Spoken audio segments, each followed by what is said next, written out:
Hello everyone, అందరికీ నమస్కారం. Welcome back to my channel ప్రశ్నే వ్లాగ్స్. ఈరోజు అయితే ఆరోగ్యానికి ఎంతో మేలు చేసే వామాకుతో మజ్జిగ పులుసు చేసి చూపించబోతున్నాను. పిల్లలకు కూడా చాలా చాలా మంచిది రెసిపీ. మీరు కూడా తప్పకుండా ట్రై చేయండి. ఘాటు ఎక్కువ ఉంటుంది కాబట్టి ఆకులు అనేవి కొంచెం తక్కువే తీసుకొని చేయండి. మిక్సర్లోకి ఆకులు కొన్ని శుభ్రంగా కడిగి వేసుకోండి. దీంట్లోకి కారానికి తగినట్టు 1 లేదా 2 పచ్చిమిర్చి, కమ్మదనం కోసం అలాగే మంచి టేస్ట్ కోసం కొంచెం పచ్చి కొబ్బరి కూడా యాడ్ చేసేసుకుంటున్నాను. దీంట్లో కొద్దిగా జీలకర్ర కూడా వేసుకోండి. అలాగే ఒక చిన్న ఉల్లిపాయ ముక్క కూడా వేసుకొని మెత్తగా గ్రైండ్ చేసేసుకొని పక్కన పెట్టేసుకోండి. ఇప్పుడు స్టవ్ పైన ఒక కడాయి పెట్టుకొని 1 లేదా 2 టేబుల్ స్పూన్ ఆయిల్ యాడ్ చేసుకోండి. దీంట్లోనే ఇప్పుడు కొద్దిగా ఆవాలు, చిటికెడు పసుపు, శనగపప్పు కూడా యాడ్ చేసేసుకోండి. శనగపప్పు తింటున్నప్పుడు టేస్ట్ అయితే చాలా చాలా బాగుంటుంది ఇలా మజ్జిగ పులుసులో వేసుకోవడం వల్ల.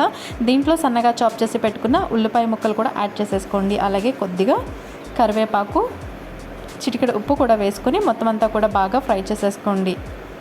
ఇప్పుడు మనం ముందుగా గ్రైండ్ చేసి పెట్టుకున్న వామాకు పేస్ట్ కూడా ఇందులో యాడ్ చేసేసుకొని 1 నిమిషం పాటు ఫ్రై చేసుకోండి, సరిపోతుంది. మనకి ఆకు అనేది త్వరగానే ఫ్రై అయిపోతుంది. ఇది ఒకసారి బాగా ఫ్రై చేసుకోండి, దగ్గర పడే వరకు బాగా ఫ్రై చేసుకున్న తర్వాత స్టవ్ ఆఫ్ చేసేసుకొని మనం ముందుగా రెడీ చేసి పెట్టుకున్న పెరుగును కూడా ఇందులో యాడ్ చేసేసుకోండి. ఇలా పెరుగు యాడ్ చేసుకున్నాక ఒకసారి బాగా కలుపుకొని ఒక సర్వింగ్ బౌల్లోకి ట్రాన్స్ఫర్ చేసేసుకోండి.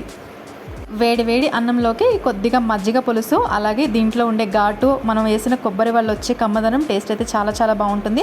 తప్పకుండా సింపుల్ రెసిపీని ట్రై చేసి చూడండి. మరిన్ని అప్డేట్స్ కోసం ఛానల్ని సబ్స్క్రైబ్ చేసుకోవడం కూడా మర్చిపోకండి. Thank you for watching this video and see you in the next video.